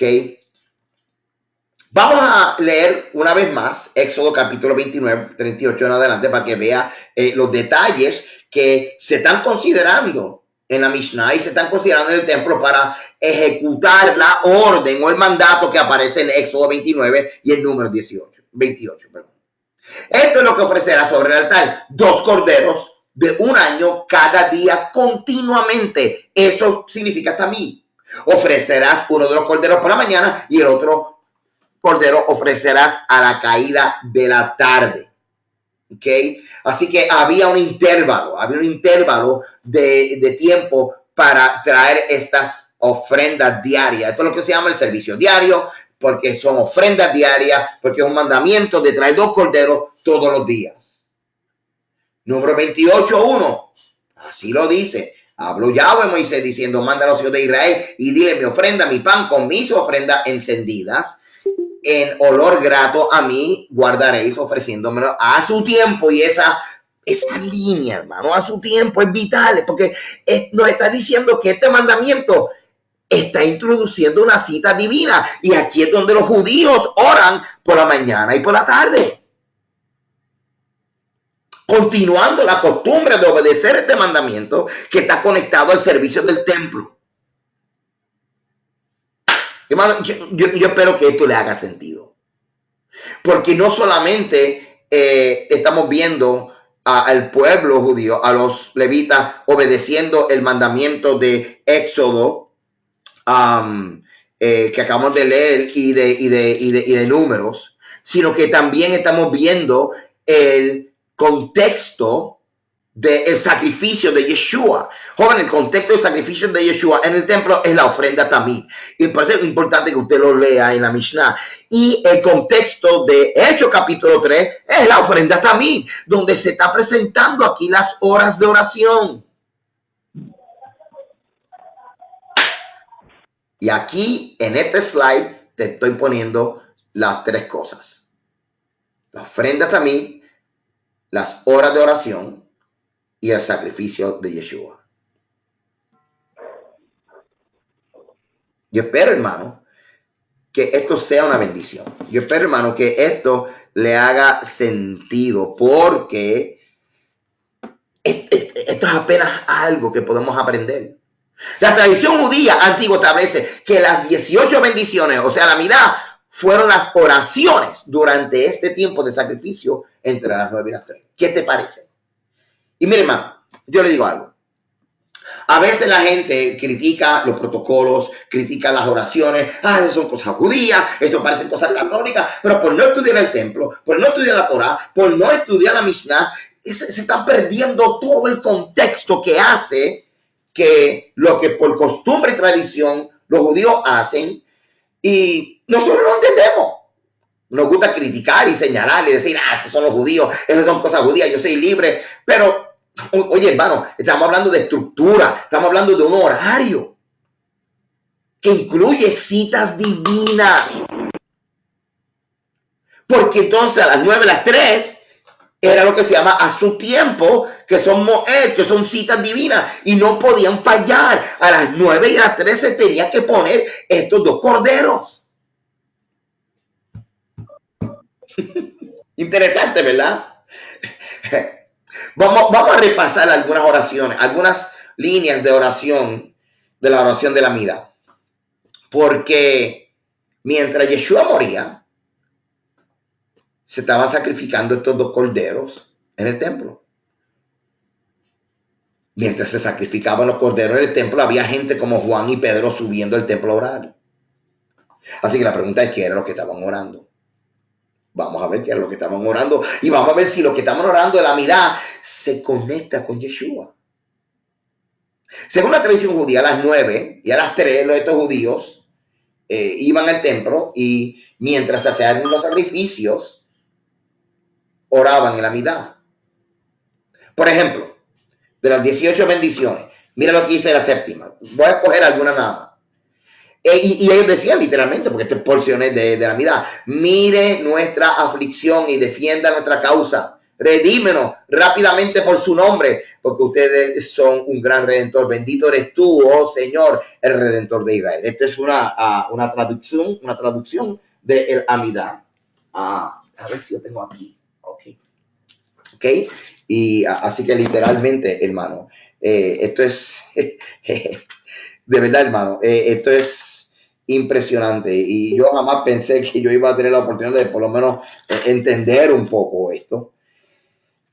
Pero de verdad que el Señor ha tenido misericordia conmigo, porque yo era uno de los que estaba bien renuente a estar estudiando la Mishnah y estudiando el templo. Sin embargo, si no lo hacemos, hermano, mira toda la riqueza que estamos dejando de aprender, que está conectada a Yeshua. ¿Ok? Que está literalmente conectada a Yeshua. Ahora, estamos viendo aquí la séptima bendición, y lo voy a leer directamente del Sidur.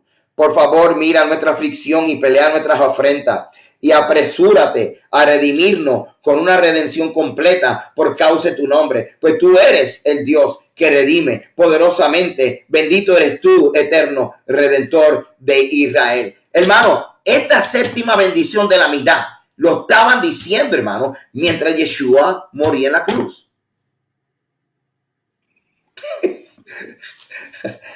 Ok, la sexta bendición de la Amidad también lo estaban diciendo mientras Yeshua estaba muriendo en la cruz. ¿Qué dice esa sexta bendición de la Amidad? Mira lo que dice. Discúlpanos, Padre nuestro, pues hemos errado. Perdónanos, Rey nuestro, pues hemos pecado intencionalmente. Pues tú eres un Dios bueno que perdona. Bendito eres tú, eterno, lleno de gracia y que perdona abundantemente. Hermano, visualice Yeshua muriendo. Visualice en el templo sacrificando los dos corderos a su hora. Visualice la gente orando. Miren lo que están orando en la mitad. Miren lo que están orando. ¿Sabe? Esto es impresionante, hermano. Definitivamente. Por ejemplo, la bendición número 15. La bendición número 15 de el Amidá. Dice, haz florecer prontamente el retoño de tu siervo David, y por medio de tu salvación eleva su estandarte. Pues hemos puesto nuestra esperanza y esperado en tu salvación todo el día. Bendito eres tú, eterno, que hace florecer el orgullo de la salvación. Mire, hermano, yo le voy a decir una cosa. Yo le voy a dar permiso a usted de ustedes sacarse un aleluya de esos pentecostales hebreos, ¿ok? Porque, hermano, hello. Mira la mitad, mira lo que está diciendo la mitad. Yeshua está muriendo, está sacrificando los corderos a la misma vez. Y mira lo que están diciendo. Haz florecer prontamente el retoño de tu siervo David. ¿De quién estamos hablando? Del Mesías. Y por medio de tu salvación, eleva su estandarte. La bandera, eleva la bandera. Y Yeshua está en la cruz, elevado como un estandarte. Hermano, perdónenme que yo me emocione demasiado. Que me emocione demasiado, hermano. Pero es que de verdad que jamás yo pensé, hermano, que yo iba a poder hacer estas conexiones, que yo iba a poder entender todo lo que está ocurriendo aquí. Las oraciones de la mitad, hermano. La segunda bendición. Por ejemplo, la segunda bendición. Tú eres poderoso por toda la eternidad. Oh Señor. Escucha esto bien, por favor. Tú eres quien resucitas a los muertos y eres abundante para salvar. Oh my God, aleluya. Está diciendo esto mientras Yeshua está muriendo. Tú eres el que resucitas. Entonces, hermano, ¿qué nosotros vamos a hacer?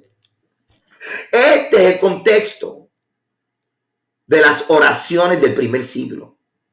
Ahora entendemos por qué cuando leemos el libro de los Hechos, capítulo 3, enfatiza tanto a la hora de la oración. Dos libros que les voy a recomendar, que también nos ayudan a entender esta, de Pedro Fernández, Historia de la liturgia de las horas.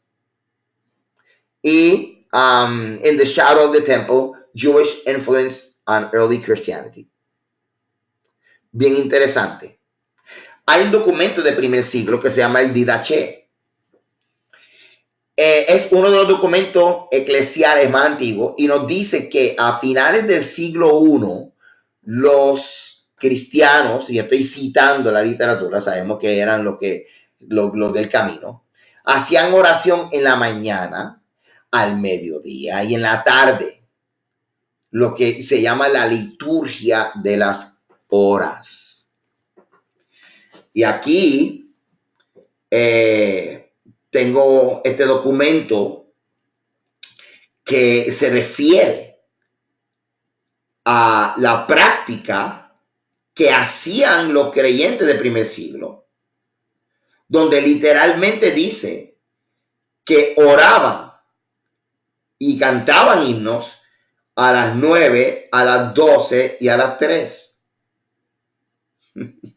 Hoy en día la práctica más común es por la mañana y por la tarde y al caer ya entrando en la noche, lo que se llama el Mariv. Entonces, pero este documento que se refiere a la práctica de las oraciones en el primer siglo, bien interesante. Bien interesante. ¿Y por qué oraban a estas horas? Porque estas horas coinciden perfectamente con las horas en las cuales los judíos sacrificaban diariamente los corderos en el templo, que era a la hora tercera y a la hora novena. Pero también coincide con el relato de Marcos de los horarios del momento que comienza la crucifixión de Yeshua, el eclipse, el mediodía, que es la hora sexta, y cuando él expira a la hora tercera. Una vez que el segundo templo fue destruido por los romanos en el año 70 de nuestra era, de la era común, se terminó los sacrificios en el templo. Y así que los sabios de Israel declararon que las oraciones que se hacían durante el tiempo del sacrificio continuaran, porque ya ellos sabían los horarios, que continuaran a esa hora haciendo las oraciones. Esas oraciones serían sustituto de los sacrificios porque no hay templo. ¿De dónde ellos sacan esta propuesta? Ellos interpretaron del profeta Oseas 14:3 lo siguiente: rendiremos en vez de toros la ofrenda de nuestros labios. Por eso es que los judíos le dicen a las oraciones korbanot, sacrificios, rezos. De aquí es donde los sabios de Israel entendieron que esto significa que nuestras oraciones iban a ser aceptadas delante de Yahweh como si fueran ofrecidas a animales en el altar. Y eso aparece en el Tratado de Yoma 86b en el Talmud. De hecho, cuando leemos 1 Pedro, vemos el reflejo de la práctica de orar en las horas de oración y de legislaciones que aparece en la Mishnah, de sustituir, en vez de sacrificios, oraciones. Las oraciones serán los sacrificios, lo que sale de nuestros labios. Mira lo que dice en 1 Pedro 2:4. Acercándoos a él, piedra viva. Jóvenes, esa frase piedra viva lo que significa es que ahora tú eres parte de ese templo. Ahora, hermano, no es que estamos sustituyendo nosotros por el templo, pero no hay templo, así que nosotros vamos a funcionar. El cuerpo del Mesías va a funcionar como si fuera el templo, la habitación del Eterno. Entonces, acercándonos a él, piedra viva, desechada ciertamente por los hombres, más para Dios escogida y preciosa, vosotros también como piedra viva, o sea, nosotros como si fuéramos parte de esta familia sacerdotal, ser edificados como casa espiritual y sacerdocio santo para ofrecer sacrificios espirituales aceptables a Dios por medio de Yeshua el Mesías. Y Hebreos 13:15, hello. Así que ofrecer, corbán, sacrificio, acercarnos a Dios. Siempre a Dios por medio de él, sacrificio de alabanza, es decir, fruto de labios que confiesan su nombre. Amados, esto es interesante. Las horas de oración, lo leemos. Mira Daniel 6:10, que al conocer que el documento había sido escrito de la obligación de postrarse ante la estatua de Nabucodonosor, Daniel se fue a la casa. Y la ventana del aposento las abrió de su aposento en dirección a Jerusalén. Y ahí oraba 3 veces al día. ¿Qué tiene que ver estas oraciones? 3 veces al día. Los horarios de los sacrificios. Salmo 55 dice, y miren lo que dice: en cuanto a mí, a Dios clamaré y Yahweh me salvaré. Tarde, mañana y mediodía oraré y clamaré, y él oirá mi voz.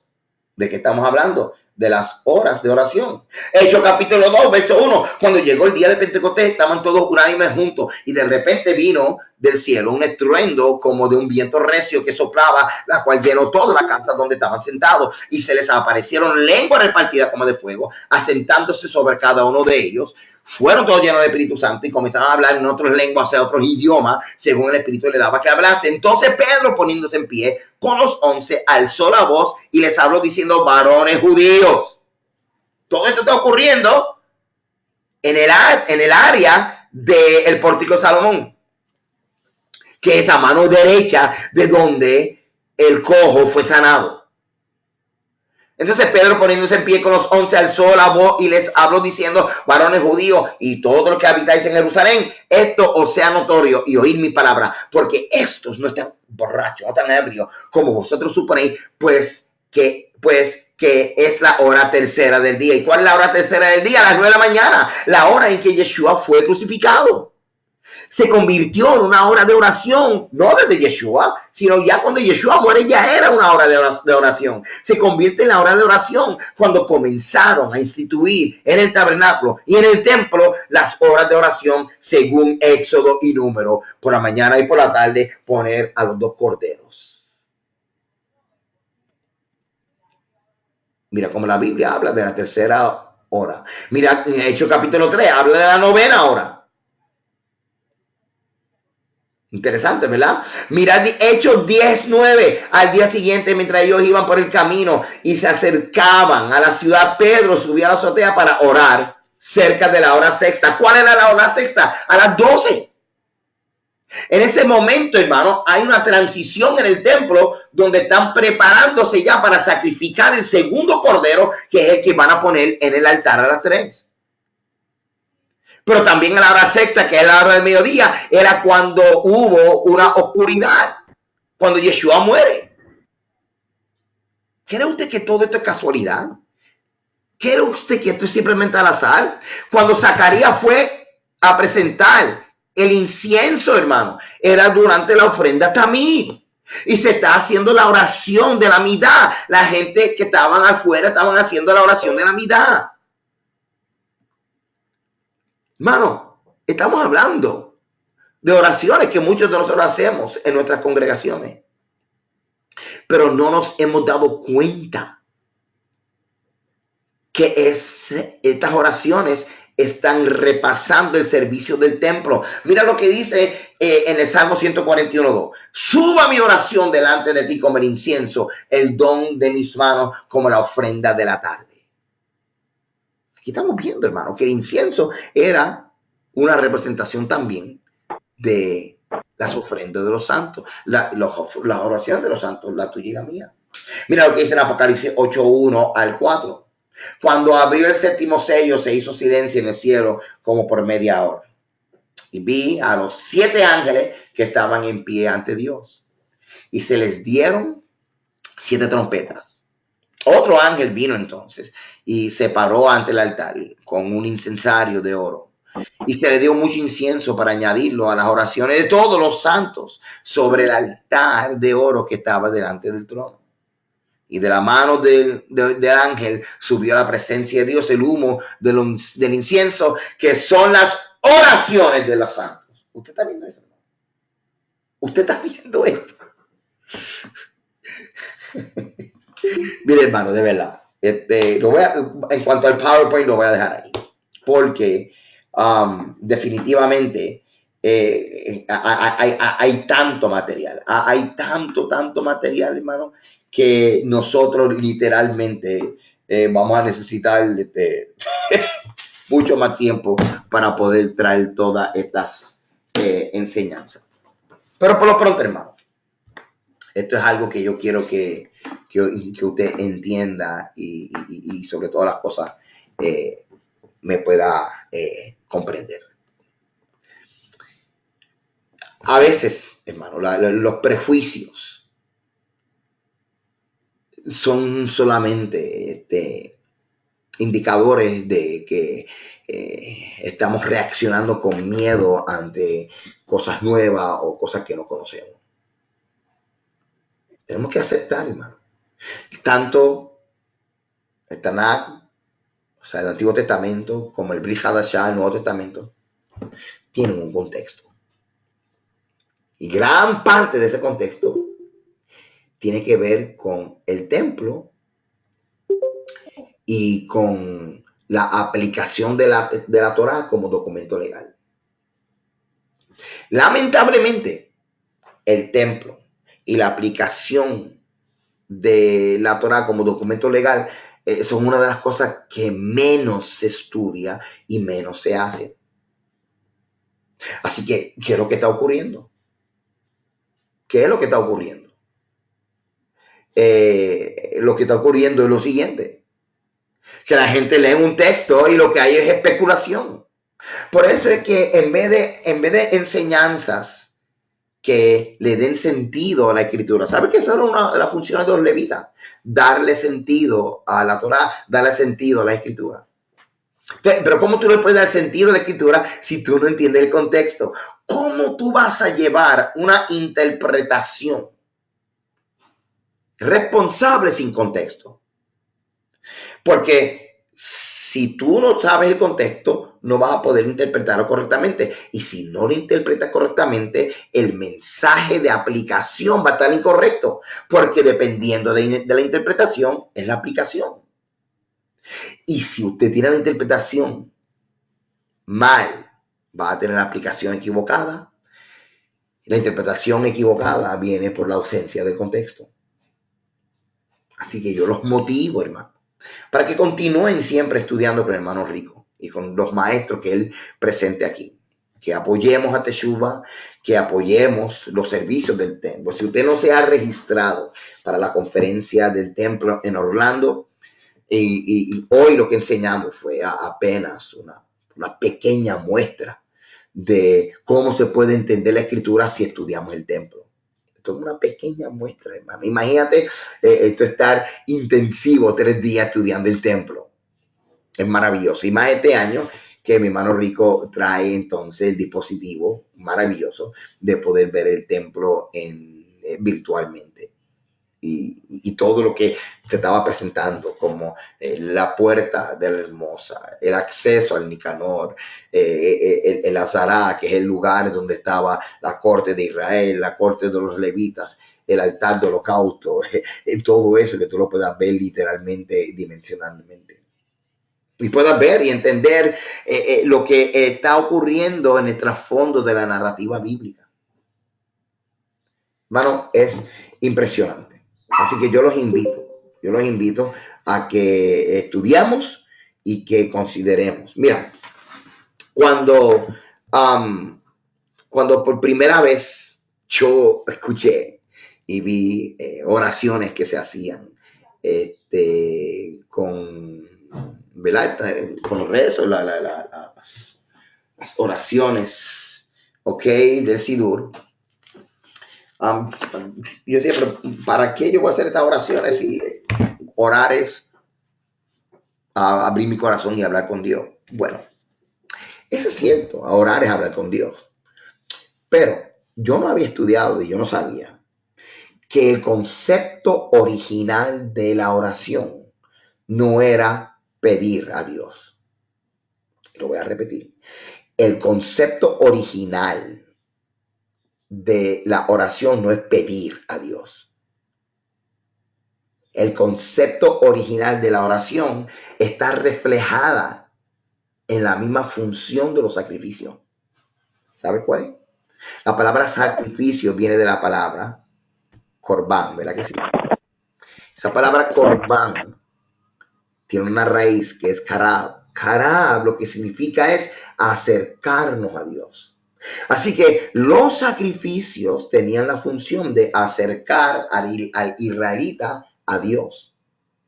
Era un vehículo de gracia que promovía y cultivaba la relación entre Israel y su Dios. La función de los sacrificios era el de acercarme a Dios. Es la misma función entonces de las oraciones, porque mientras ellos daban los sacrificios, hacían estas oraciones. Así que mira qué interesante, mientras tú y yo oramos, estamos pidiéndole a Dios y Señor, dame un cajón nuevo y Señor, dame una casa nueva. Y sin embargo, no estoy diciendo que está mal, porque el mismo Yeshua dijo, mira, pide. Y cuando te dice pide, porque es para que tú veas que tu Padre te ama y te va a cuidar. Pero la función y la intención y la esencia de la oración de su comienzo no era el de pedir cosas, sino el de ser un vehículo de gracia para acercarnos a Dios. La oración principalmente es para tú acercarte a Dios. Segundo, pedirle cosas. La función de los sacrificios es lo mismo, el de acercarnos a Dios. Así que si nosotros comenzamos a conectar una cosa con la otra, Estas horas de oración son horas que Dios nos llama a que nos acerquemos a Él. Son las mismas horas en las cuales nuestro Señor, Yeshua HaMashiach, muere en la cruz de Calvario. Son las mismas horas que se llaman horas de oración en el capítulo 3 del libro de los Hechos. Hermano, espero que esto le haga sentido. Espero que esto le haya ayudado. Y nada, estoy para servirles a ustedes. Cualquier cosa que ustedes necesitan.